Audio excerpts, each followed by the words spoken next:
Hello everyone, আমি শ্রুতর্ষি। লেকটিওভেলস কর্নারে আপনাদের সবাইকে স্বাগত।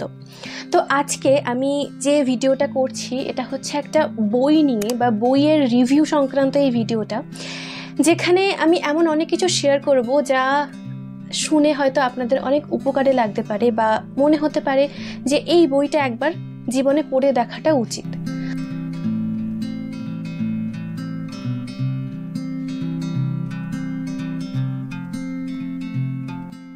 হয়তো অনেকেই অলরেডি এই বইটা পড়ে ফেলেছেন, তবে যারা পড়েননি এখনো তাদেরকে বলবো এই বইটা একবার পড়ার জন্য। তো আর দেরি না করে শুরু করে ফেলছি আজকের এই ভিডিও।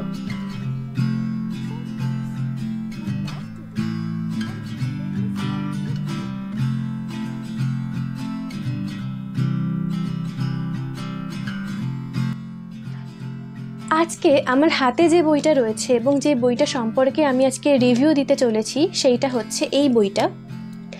এই বইটা হচ্ছে দেবজ্যোতি ভট্টাচার্যের ঈশ্বরপুরের প্রেম কথা। এই বইটা এবছরই বইমেলা থেকে আমি কিনেছিলাম এবং বেশ অনেক দিন, প্রায় 6 মাস পরে এই বইটা বের করি আমার বুক শেলফ থেকে এবং পড়ি। বিভিন্ন কারণে পড়া হচ্ছিল না এবং ভাবছিলাম যে বইটা ঠিক কীরকম হবে। প্রেমের গল্পের বই তো ভেবে আমি আনলাম, কিন্তু ঠিক কি ভালো লাগবে, তো অনেক দোনোমোনা করতে করতে বইটা আমি নামিয়ে পড়েই ফেলি এবং পড়ার পরে আমি বুঝতে পারি যে কেন এতদিন আমি বইটা পড়িনি। এই বইটা সম্পর্কে অনেকেই রিভিউ করেছেন এবং প্রায় প্রত্যেকেই বলেছেন বইটা এক বাক্যে অসাধারণ, কিন্তু কেন বলেছেন সেইটা এবার আমি আপনাদেরকে বলবো। তো বই সংক্রান্ত কিছু খুঁটিনাটি তথ্য আমি সবার প্রথমে শেয়ার করতে চাই।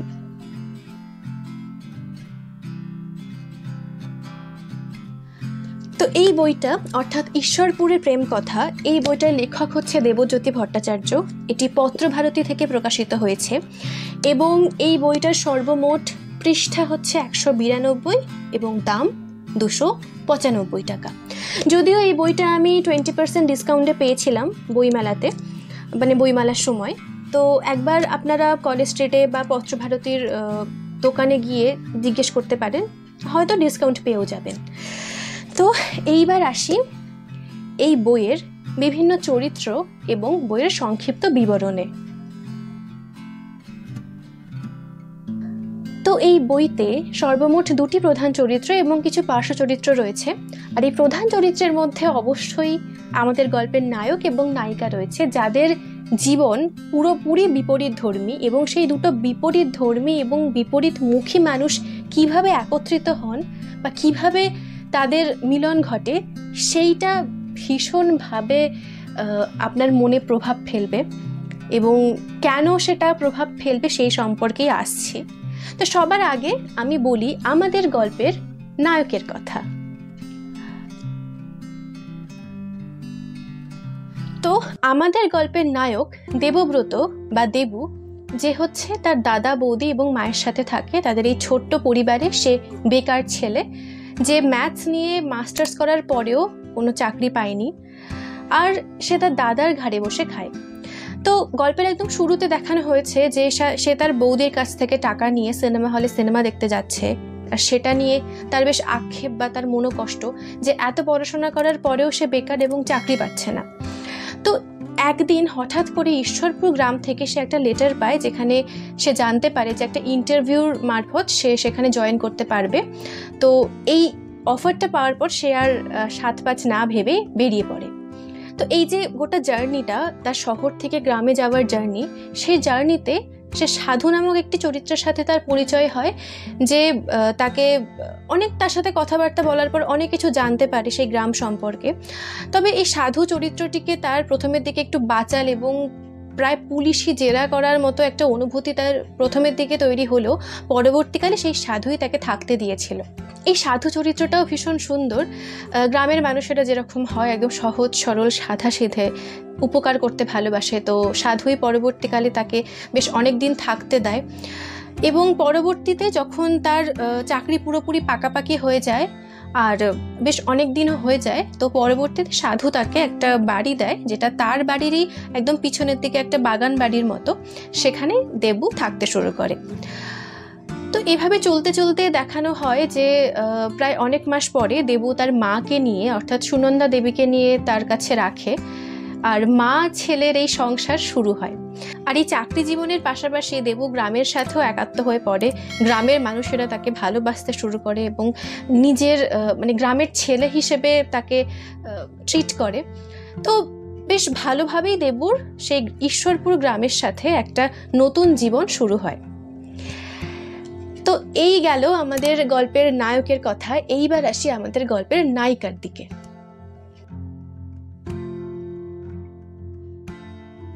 তো আমাদের গল্পের নায়িকার নাম হচ্ছে বিবি, যে প্রগতিশীল নারীর প্রতিমূর্তি। আর এই চরিত্রটা ভীষণই শিক্ষিতা, সুদর্শনা, বিচক্ষণা, আর তারই পাশাপাশি লক্ষ্মীমন্ত বটে, যাকে একবার দেখলেই যে কেউ মুগ্ধ হয়ে যাবে। তার ব্যবহার, আচার আচরণ সবই ভীষণই সুন্দর। তো এই বিবির সাথে দেবুর পরিচয় ছোট থেকেই। দেবু তাকে বি বলে ডাকতো এবং সেটা নিয়ে তার বেশ মানে রাগ ছিল, অভিমান ছিল। পরবর্তীকালে যত বড় হতে থাকে দুজনে, তারা বেশ ভালো বন্ধু হয়ে ওঠে। তবে দেবু কখনো ভাবেনি যে একসময় এই বিবি তাকে ভালোবাসবে বা তার সাথে সে ঘর করার স্বপ্ন দেখবে। তো যখন দেবু ঈশ্বরপুর গ্রামে পৌঁছয় এবং সেখানেই সে পাকাপাকিভাবে থাকতে শুরু করে, তো বিবির সাথে চিঠিপত্রের মাধ্যমে তার যোগাযোগ হতো। পরবর্তীকালে একটি সে কিপ্যাড ফোনও কিনেছিল যাতে তার সাথে সে যোগাযোগ করতে পারে। তো এইভাবেই বিবির সাথে দেবুর একটা জার্নি শুরু হয়, একটা লং ডিস্টেন্স রিলেশনশিপ, যেখানে দুজনের মধ্যে বোঝাপড়া এবং তাদের সেই সম্পর্কের যে ভিত সেটা মজবুত ছিল এবং সবটাই বিশ্বাসের উপর নির্ভর করে টিকেছিল। তো এইভাবে গল্প এগোতে থাকে। বিভিন্ন মুহূর্ত লেখক বর্ণনা করেছেন, যেখানে তাদের কখনো কখনো মনোমালিন্য, খুনসুটি, কখনো তাদের মধ্যে ভালো একটা পরিস্থিতির সৃষ্টি হয়েছে।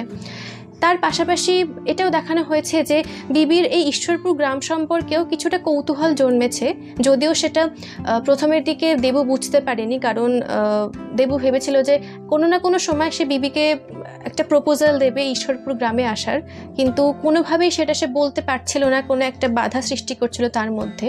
তো গল্পে দেখানো হয় যে বেশ অনেক মাস পরে যখন দেবু ফিরে আসে শহরে, আর তার প্রথম মাইনে দিয়ে যখন সে বিবির জন্য একটি শাড়ি কিনতে যায় হাতিবাগান মার্কেটে, ঠিক তখনই বিবি তাকে বিভিন্ন প্রসঙ্গের খাতিরে জিজ্ঞেস করে যে তোমার গ্রামের মধ্যে এমন কি আছে যে তুমি এতটা ডুবে থাকো বা এতটা গ্রামকে ভালোবাসো, কখনো কখনো আমারও দেখতে ইচ্ছে করে।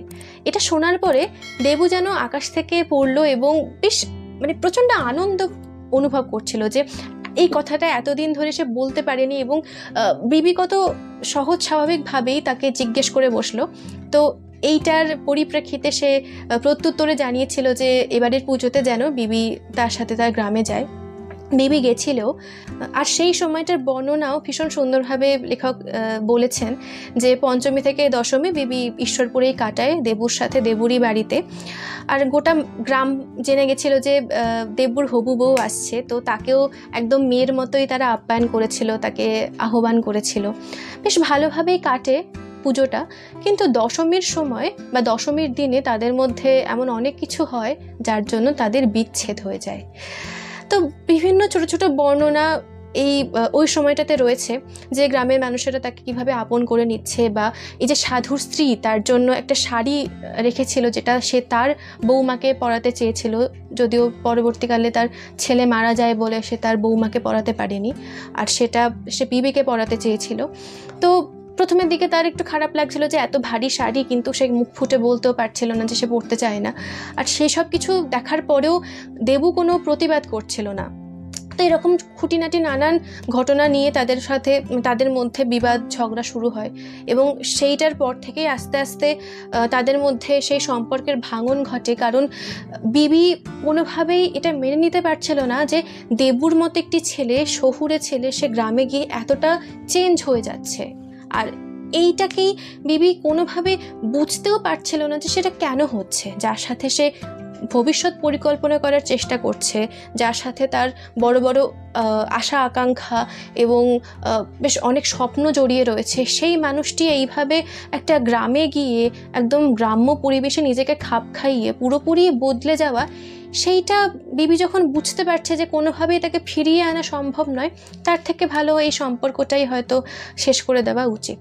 তো সেই দশমীর দিনে তাদের মধ্যে বিচ্ছেদ ঘটে। আর এই বিচ্ছেদের পর কেটে যায় প্রায় 7 বছর। আর সেই 7 বছর পরে যখন আবার তাদের দেখা হয়, সেইটা ছিল একদমই সিনেম্যাটিক ওয়েতে। তো এইবার আসি গল্পের প্রায় শেষের দিকটাতে, যেখানে দেখানো হয়েছে যে দেবু এবং বিবি দুজনেই তাদের কেরিয়ার নিয়ে প্রচণ্ড সিরিয়াস। আর এই বিবির সাথে যখন দেবুর সম্পর্কটা ছিল, সেই সময় বিবি বিভিন্ন জায়গায় দেবুর সিভি পাঠিয়ে বা দেবুর যে কোয়ালিটি রয়েছে সেইগুলো পাঠিয়েছিল। আর তার পরিপ্রেক্ষিতে বেশ কিছু লেটার বা বেশ কিছু জায়গা থেকে অপরচুনিটিও আসে, যেগুলো দেখে দেবুরও ভালো লেগেছিল। কারণ প্রথমের দিকে সেও হয়তো চাইছিল না যে এই ঈশ্বরপুরে থাকতে, কিন্তু পরবর্তীকালে সে দেখলো তার সেই কাজটা ঈশ্বরপুরেরই কোনো উন্নতিকল্পে লাগতে পারে। কারণ যত দিন বেড়েছিল, যত বছর এগিয়েছিল, তত দেবু যখন ঈশ্বরপুরের সাথে একাত্ম হয়ে যাচ্ছিল, তখন দেবু ফিল করতে পেরেছিল যে এই গ্রাম যখন তাকে এত কিছু দিচ্ছে, তখন তারও এই গ্রামকে কিছু দিয়ে যাওয়াটা উচিত।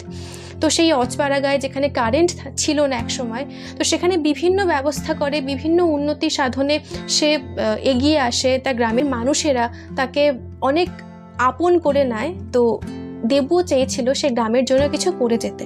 তো গল্পের একদম পরবর্তী সময় যখন তাদের বিচ্ছেদের ঘটনা তাদের পরিবার সবাই জানতে পেরে যায়, আর তার বৌদি রমা এবং সেই সময় মেহেরদি বলে একটি ক্যারেক্টার আসে তাদের এই কাজের সূত্রেই, তো তারা সবাই মিলে উঠে পড়ে লাগে দেবুর সাথে বিবির মিলন ঘটাতে।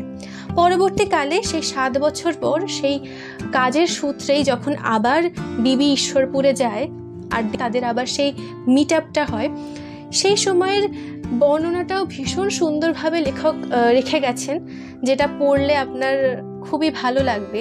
আর তাদের বিচ্ছেদের সেই সময়টাও পড়লে আপনার প্রচণ্ড দুঃখ হবে বা কান্না পাবে, এরকম একটা অনুভূতির সৃষ্টি হবে। তো গল্পের শেষটা তাদের একদমই অন্যরকমভাবে কাটে। যে দশমীতে 7 বছর আগে তাদের বিচ্ছেদ ঘটেছিল, ঠিক 7 বছর পরে সেই দশমীতে, সেই দুর্গাপুজোর সময় তাদের আবার মিলন ঘটে, আর এই গল্পটার একটা হ্যাপি এন্ডিং হয়। তো এই ছিল পুরো গল্পের সারমর্ম। আমি যতটা পেরেছি একদম সংক্ষেপে বলার চেষ্টা করেছি, কিন্তু এমন অনেক কিছুই সিন রয়েছে যেগুলো আমি বাদ দিয়ে গেছি, কারণ সবটাই যদি বলে ফেলি তাহলে বই পড়ার সেই আমেজটা থাকবে না। আর এই যে তাদের বিচ্ছেদ এবং মিলন, এই যে পুরো ব্যাপারটা, এটা কত স্মুথলি আমি বললাম, কিন্তু এখানে এমন অনেক ঘটনা রয়েছে যেগুলো আপনি পড়লে বুঝতে পারবেন যে ঠিক কী কী কারণে তাদের বিচ্ছেদ হয়েছিল বা কী কী কারণ তাদের মিলন ঘটিয়েছে। তো এই ছিল আমার আজকের বুক রিভিউ, ঈশ্বরপুরের প্রেম কথা। যারা পড়েছেন তারা অবশ্যই জানেন যে কি সুন্দর বইটা, আর যারা পড়েননি তাদেরকে পড়ার অনুরোধ রইল।